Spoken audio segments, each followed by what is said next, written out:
Yeah, they did fast track this case, and they have now 9 days to decide it before the effective date of the law, which is January 19th, one day before President-elect Trump's inauguration. And yes, it sounds like the Supreme Court has some separation of powers concerns in terms of this law that was Yes. passed. However, that hasn't really stopped this court so much lately. But they may try to find ways to thread the needle as we are discussing and narrowly tailor their decision, because there are a lot of Mhm. tentacles to this constitutional content. And but there are a lot of people who love TikTok and want to find some solution.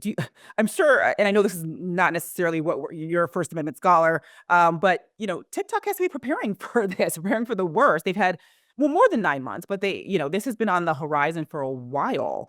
What do you expect? Yeah. Yeah. I mean, I think the law gave them 270 days, really, was until January 19th, was basically how how this time frame played out. It's not a lot of time, according to TikTok. And that's one of their arguments as to this really isn't about forcing us to choose. There's only one choice.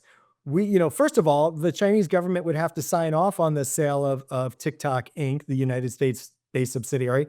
And that's not going to happen in that time frame. And second of all, even if we wanted to happen and could make it happen from a regulatory standpoint in China, it's impossible to simply rebuild everything in the short time frame. So TikTok obviously has been thinking about this, not just in a practical sense, but in a legal sense. And that was one thing that their lawyer, Noel Francisco, one argument that he made to the justices was, look, you can't just go around now or even in this time frame and start finding other engineers to rebuild the algorithm.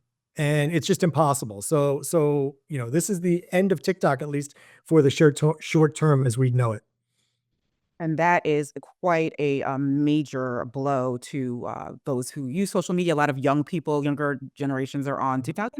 All generations, but this is quite. I mean, the way this will play out, it will be very interesting because it is, as you mentioned, taking apart a major technology company and forcing them to not just divest but reconfigure entirely their entire platform. So the court, as you mentioned, does seem determined to issue a ruling on this in one way or the other. So we will be watching. And Kevin Goldberg, Vice President, First Amendment Expert, Freedom Forum, I hope you will join us again when this ruling does come out.